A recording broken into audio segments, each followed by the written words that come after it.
안녕하십니까. 명상 지혜를 논하다. 지혜가 없으면 깨달음을 얻을 수가 없습니다. 요즘 명상을 보면 지혜에 대한 관심이 좀 없는 것 같아요. 단지 마음을 고요하게 하는 그쪽으로만 생각을 하는데, 지혜가 없으면은 진정한 마음의 고요함을 얻을 수가 없겠죠. 깨달음을 얻는다면은 지혜가 있어야 돼요. 대승 사마타와 대승 이파사나의 수행은 이 공성에 대한 지혜를 핵심으로 하고 있습니다. 자, 오늘은 이제 조순심이라고 고를 조자에 따를 순자 조순심을 공부하는데, 전번 시간에는 이제 근주심, 가까이 머무른 마음에 대한 공부를 했죠. 그러더라도 이제 처음 이제 청문의 힘, 사유의 힘, 그리고 이제 정념의 힘, 요까지는 했는데, 요걸 이제 조금 다시 한번 요약해서 이 얘기를 하는 게 좋을 것 같습니다. 청문의 힘, 내가 스승 있게 법문을 들어서 이제 내 안으로 마음을 이제 집중하는 걸 얘기하죠. 그래, 마음으로 집중하려 그러면은 이제 뭐 호흡에도 의지하지 말고, 형상에도 의지하지 말고, 또 지수화풍에도 의지하지 말고, 후공에 의지하지 말고, 자기가 알고 있는 견문각지 이를 통해서 보이는 이 세계에 대해서도 마음을 두지 말, 그걸 버리라는 거죠. 방임하라는 거죠. 그러면은 자연스럽게 안으로 마음을 모으게 되는 겁니다. 그렇게 이제 모으는 게 청문의 힘이에요. 그 다음에 이제 사유의 힘을 통해 가지고 이 마음의 공성을 이제 보려고 노력하는데 방해꾼이 있죠. 생각이 일어나고 사라지고 이러면서, 생각이 일어나고 사라지면서 이게 마음을 보지 못하게 하는. 그래서 이제 그때는 정념의 힘이 필요한 거예요. 이제 안주심부터는 정념 힘이죠. 그래서 정념은 알아차림인데, 생각이 일어나고 사라지는 걸 계속 알아차림해서 제거하는 겁니다. 그리고 제거했으면은 제거했다는 생각도 두지 않는 것이 안주심이에요. 그 다음에 이제 생각이 일어나고 사라짐을 이제는 이로서 이제 보기 시작하는 거죠. 일어나도 일어나는 흔적이 없고 사라져도 사라진 흔적이 없음을 이제 보기 시작하는 겁니다.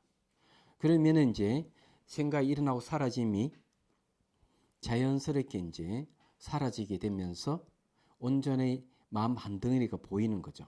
그것이 마음소라고 할 수 있습니다. 그래서 여기서 이제 견우, 소를 이제 본다고 이렇게 얘기하는 거예요. 근데 이 소를 본다는 것은 결국 자기의 마음을 본다는 건데, 한 덩어리 마음을 보는데 조건이 있어요. 그 조건이 이제 이 근주심에서 조건이 가까이 머무는 마음이죠. 조건은 마음에 눈이 생겨야 된다. 네. 마음이 눈이 생겨야 되는 거죠. 이걸 이제 심안이라 그러죠. 심안. 우리 육안은 이제 모양과 색깔은 보는데 느낌이나 감정이나 생각은 볼 수가 없어요. 근데 마음이 눈이 생길 때 비로소 감정이라든지 생각이라든지 느낌이라든지 이걸 사물 보듯이 볼 수가 있습니다. 우리 알아차림 힘이 좋으면은 결국 보는 힘이 생기는 거예요. 근데 마음이 눈이 생긴다는 걸 어떻게 증명할 수 있을까? 수행하는 사람들은 금방 알 수 있는 일이에요. 음식을 먹을 때 음식을 씹히는 여러 가지 과정도 알아차림하거든요. 그러가면 발바닥 감각 알아차림도 하고요. 근데 이제 이 걷기 명상을 하다 보면은 발바닥 감각이 생겼다 사라졌다 하는 걸 알아차림하거든요. 어느 순간 발바닥이 시각화돼서 보이면 이제 마음이 눈이 생겼다는 겁니다. 음식을 먹을 때 입 안이 보인다면 벌써 마음의 눈이 생겼다는 얘기죠. 이렇게 서가 있으면 뒷머리라든지 등 뒤쪽이라든지 발바닥이라든지 이런 게 보입니다. 물론 육안으로 보이는 그런 보임하고는 좀 다르죠. 이렇게 이제 보이기 시작한 마음의 눈이 생겼다는 거죠. 이 마음의 눈은 마음을 볼 수가 있다. 이렇게 마음의 이 작용으로서 감정, 생각, 느낌을 볼 수 있을 뿐만 아니라 이 마음 한 덩어리를 그대로 볼 수가 있죠. 우리는 이제 그전에 시간에 이 마음의 본성에서 모든 것이 생겼다 사라졌다 한다 그랬죠.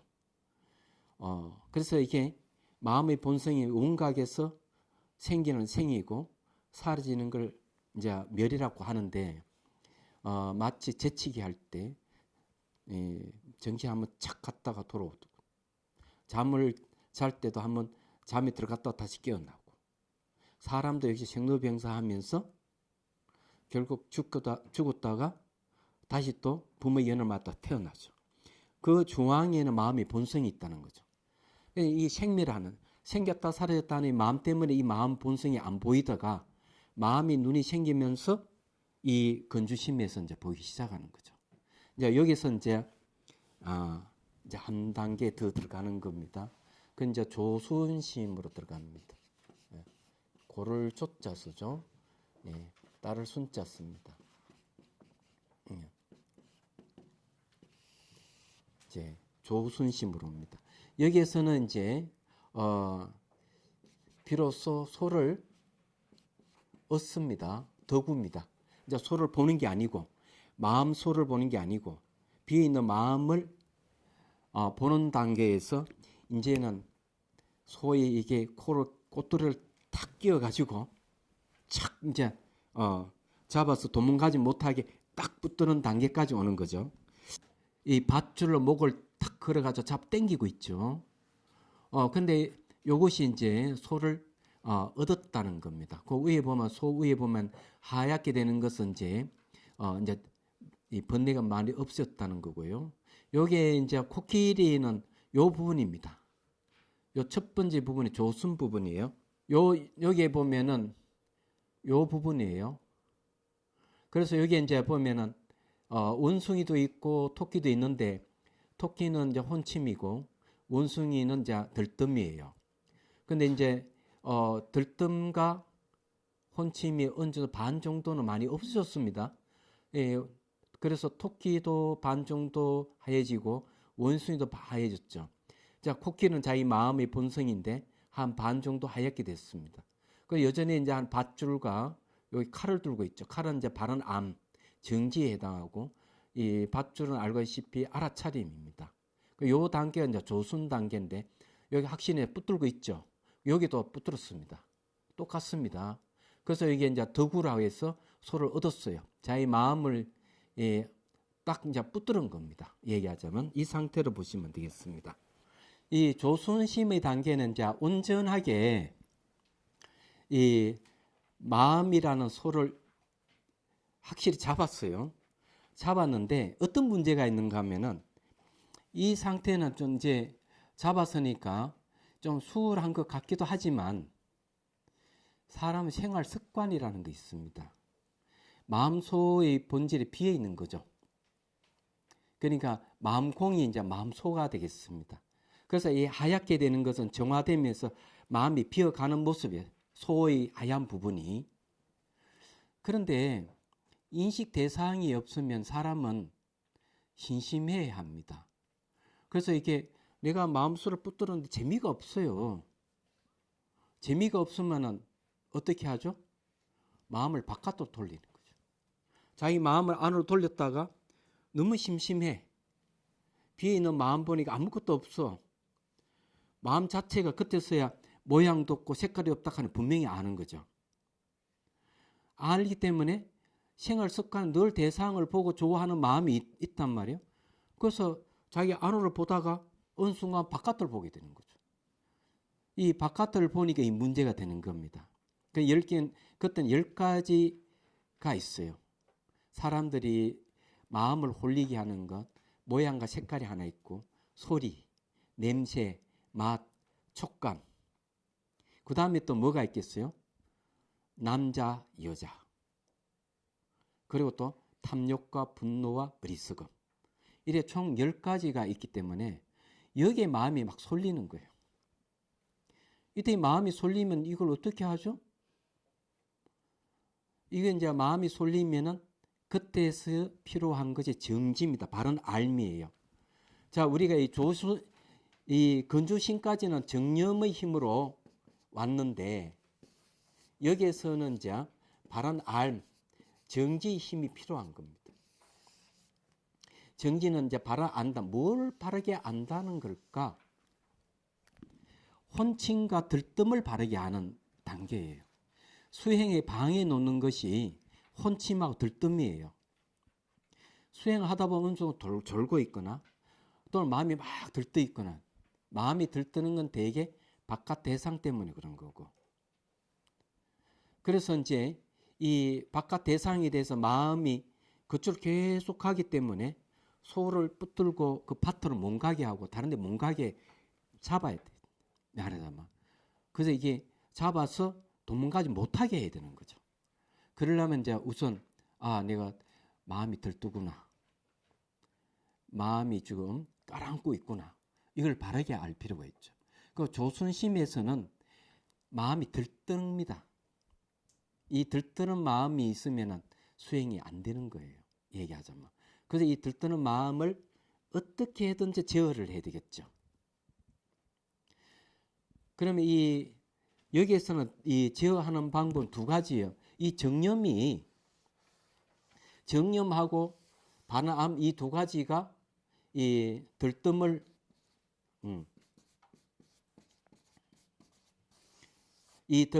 없애는 방법이기도 해요.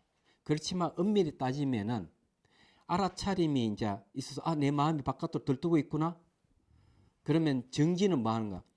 이게 들뜸이 확실히 맞네. 이거 조치를 취해야지. 의도를 일으키는 거죠. 얘기하자면. 그래서 이제 이 단계에는 이제 그런 상태를 이제 얘기합니다. 여러분들 이제 알다시피 혹시 어릴 때 소 먹여 본 적이 있습니까? 소가 좋아하는 걸 주어야 됩니다. 그죠? 안 그래요? 소가 안 도망가려면 나무 밑에 막 밭에 가서 뜯어먹고 이러면은 피해를 주잖아요. 그러려면은 먹잇감을 좋은 걸 줘야 돼요. 그래서 필요한 게 이제 뭐가 있는가 하면은, 삼매를 생각하는 거죠. 삼매. 선정이 마음의 고요함. 이 삼매의 공덕을 생각하는 겁니다. 삼매가 이렇게 좋다 하는 거죠. 그럼 뭐가 좋냐? 마음의 고요함이 없으면 번뇌가 없기 때문에 마음이 편안을 좋죠. 그 속에 정신적 성숙을 이루죠. 거기에서 깨달음을 얻을 수 있는 바탕을 이룬다는 거죠. 삶과 죽음에서 해방될 수 있는 바탕이 선정이라는 바탕이에요. 이런 걸 생각하는 거죠. 그렇지만 좀 더 강하게 생각할 필요가 있어요. 이때는 두 가지가 필요한데 하나는 눈에 보이고 들리는 이 세계가 전부 다 마음이 만든 세계다. 이게. 마음이 만든 세계인데 그 세계는 무상하게 계속 변하는 것이니까 소유할 수 없다고 보는 게 좋은 거죠. 이거는 생각을 갖는 겁니다. 그래서 이게 범소유상 계시현망이라고 모든 현상을 허망하다 그러잖아요. 변하는 겁니다. 소유할 수 있는 게 아무것도 없다고 이렇게 생각하는 거죠. 두 번째는 마음의 본성에는 무한한 잠재력을 가지고 있다고 생각하는 거죠. 그 잠재력이 발현된 것 중에 하나가 삼매입니다.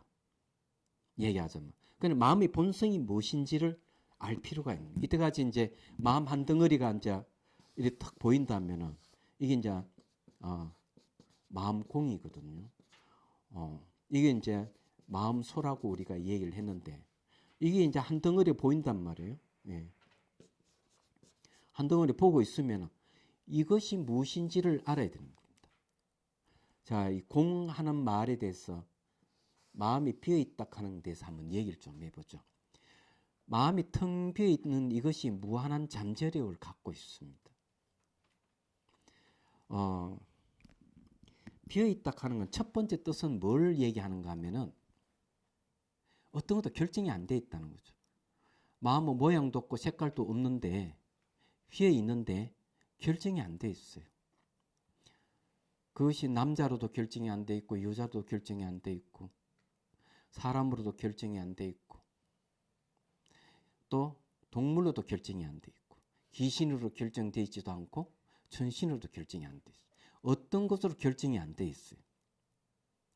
결정 안 돼 있는 것은 뒤집어서 생각해 보면 무엇으로도 다 될 수가 있어요. 남자도 될 수 있고 여자도 될 수 있고 사람도 될 수 있고 동물도 될 수 있고 귀신도 될 수 있고 천신도 될 수 있고 그리고 마지막에 중생이 껍질을 벗고 붓다도 될 수 있다. 그게 마음의 잠재력이에요. 얘기하자면. 그 잠재력을 보통 어떻게 얘기를 하느냐는 거죠.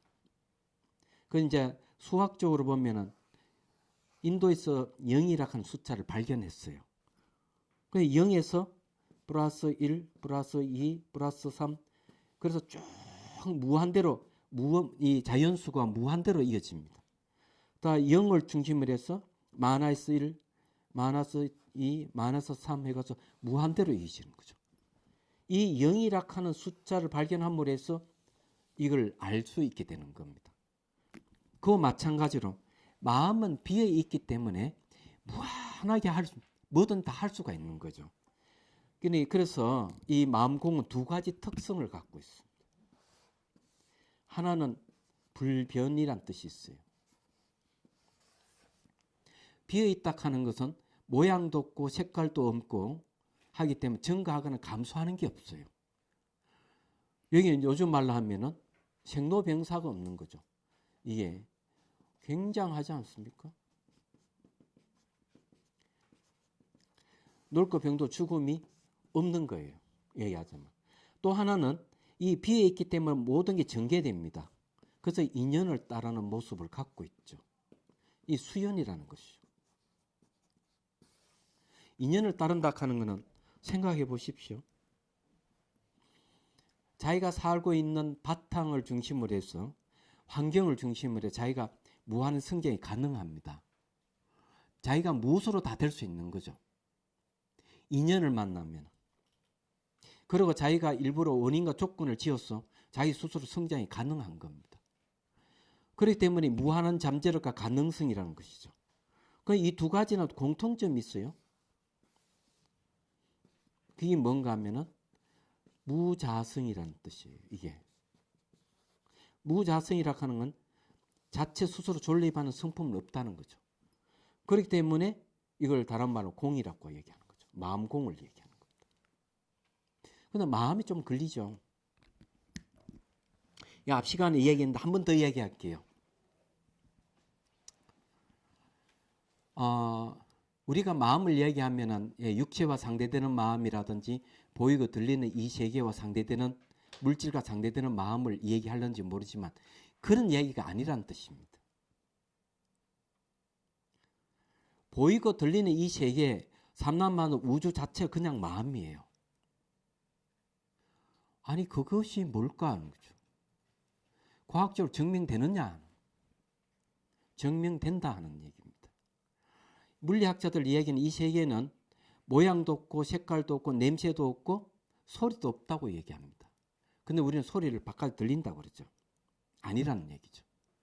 소리의 이 파장이 이 소리가 아니라 파장입니다. 파장이 길어오면은 달팽이관을 통과할 때 분자의 진동수를 감지해서 소리를 듣는다는 거죠.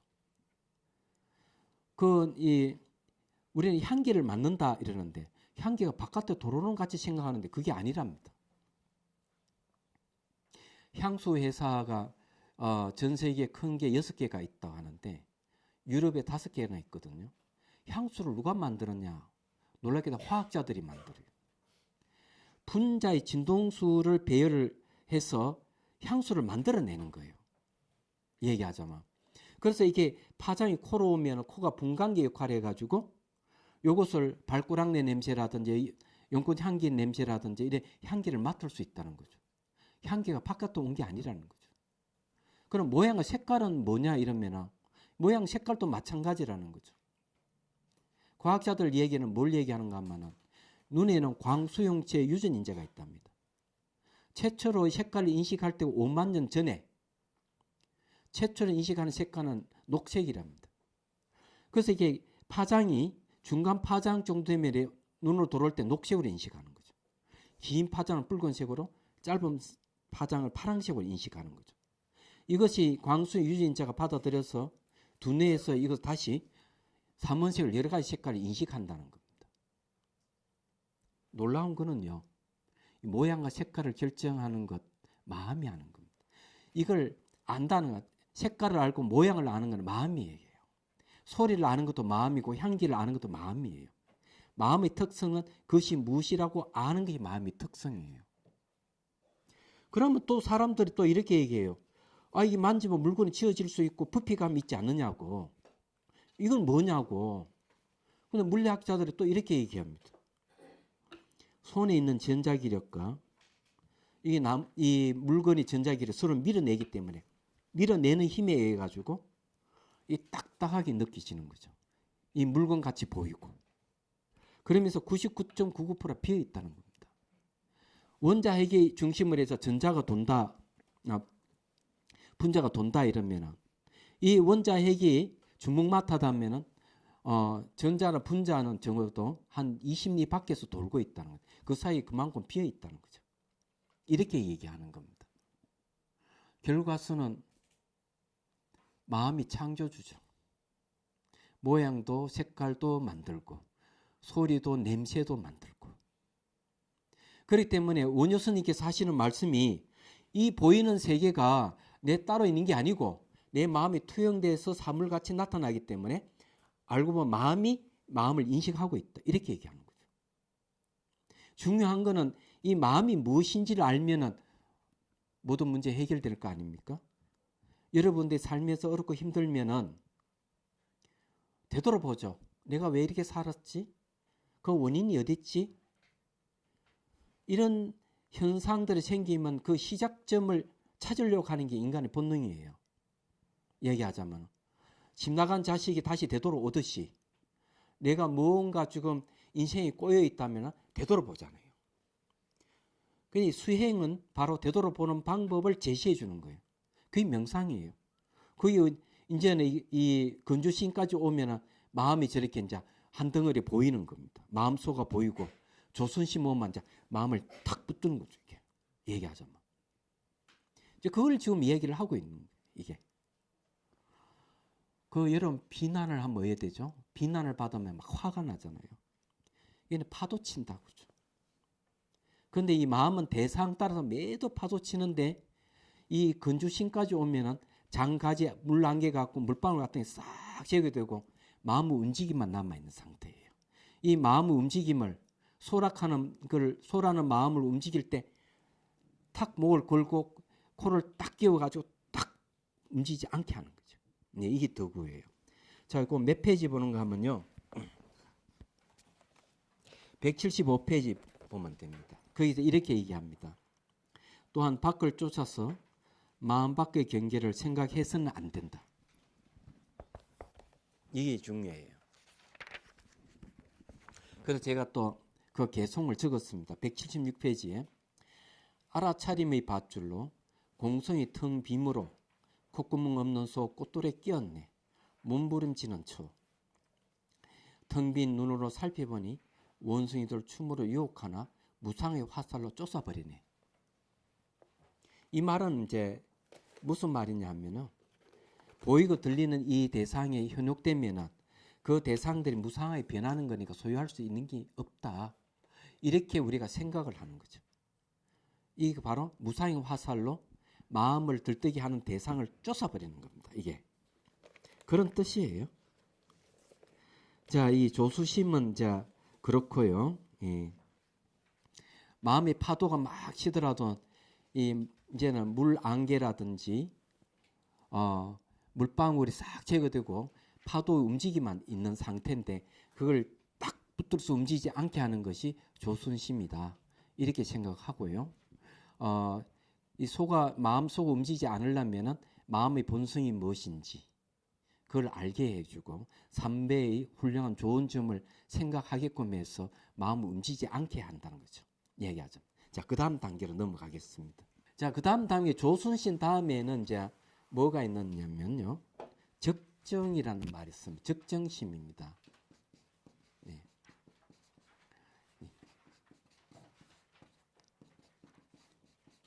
이 적정심이라고 하는 것은 마음의 고요함이죠. 고요할, 예, 고요할 적자입니다. 예, 요거는 역시 조용하다는 거죠. 역시 고요할, 예, 정자입니다. 그래, 적정이라는 말을 씁니다. 예, 고요한 마음이죠. 이 고요한 마음이라 하는 말은 뭔가 하면은 마음이 바깥 대상에 마음이 눈 돌리는 게 없는 거죠.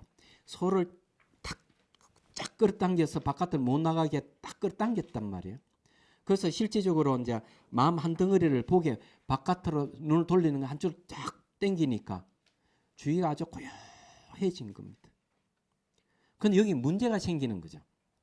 너무 확 당겼더니만 졸음이 오는 거죠. 그래서 이 마음이라 하는 마음 소에다가 당겨서 집중을 하는 너무 당겨버리니까 졸음이 혼침이 오는 겁니다. 이게 이제 문제예요. 이 혼침도 알아차리는 게 바로 정지랍니다. 바른 알무라는 거죠. 예. 아직까지 이제 이 덕후의 상태예요. 얘기하자면. 자, 그러면은 자, 180페이지 이렇게 대승기 신호는 이렇게 얘기합니다. 그대의 마음으로 마음을 제거한다고 했습니다. 마음으로서 마음을 제거한다. 이 말은 뭔가 하면은 보이고 들리는 이 10가지 상, 색성향 미촉과 또 탐진치와 남녀의 모습들이 내 마음을 어지럽고 하는데 이것 다 허물이다. 이 무상하고 소유할 게 아무것도 없다. 이렇게 하면 마음을 돌렸죠. 이 마음으로서 이제 계속 마음이 바깥으로 가는 안으로 땡겼다는 거죠. 그래서 이런 마음으로서 마음을 제거한다. 그런 이야기입니다. 그래서 제가 또 개송을 하나 적었습니다. 슬그머니 찾아오는 토끼는 혼침이에요. 삼매의 업무를 빼앗으려 대식임질소를 방해하네. 호공을 가르는 비트의 건물로 포획하여 흔적 남기지 않으니 깨어나는 그대로 고요함을 즐기는 소 또록또록 하구나. 예. 여기에서 이제 이 적정한 상태를 가는 게 아주 중요한데 이 혼침을 제거하는 게 중요한 겁니다.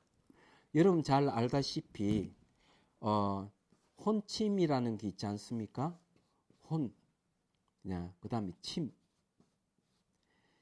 이거는 이 무겁고 쓰잘데없다는 뜻이 있습니다. 근데 이거는 어리석음이 있을 때 일어나는 현상이 혼입니다.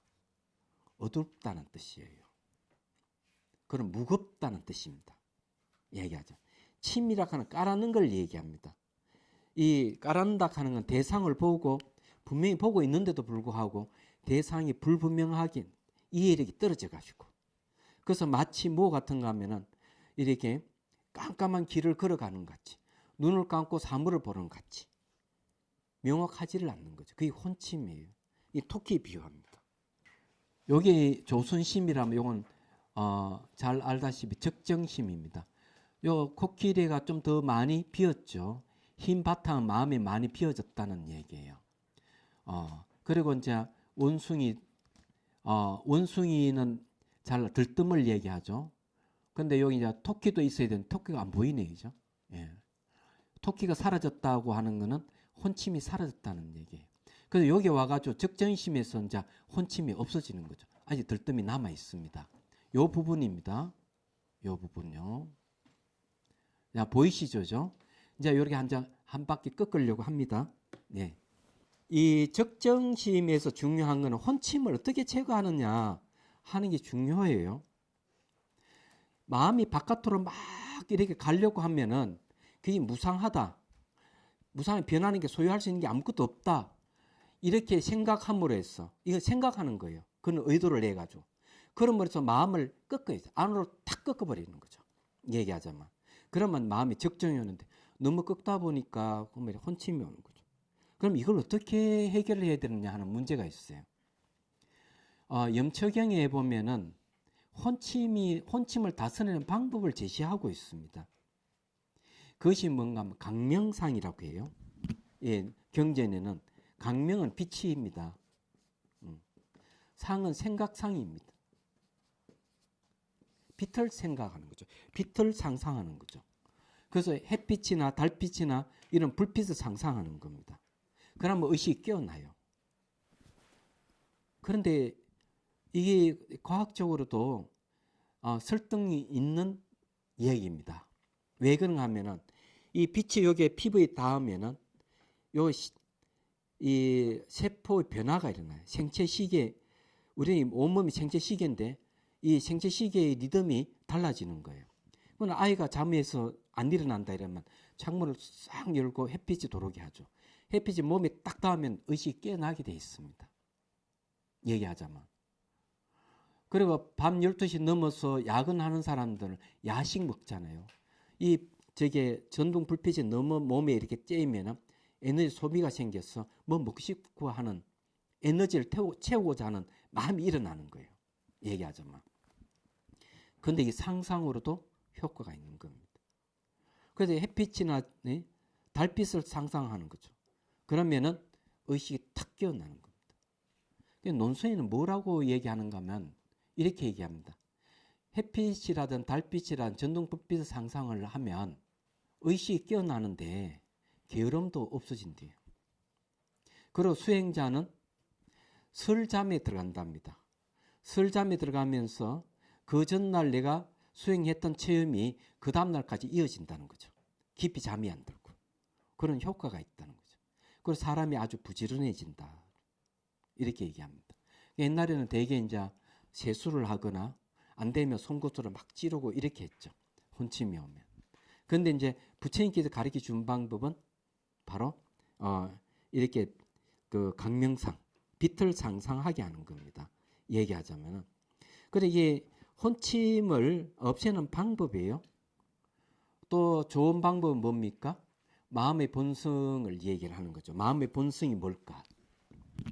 자, 이게 마음의 본성은요, 대지혜 강명이라고 그랬습니다.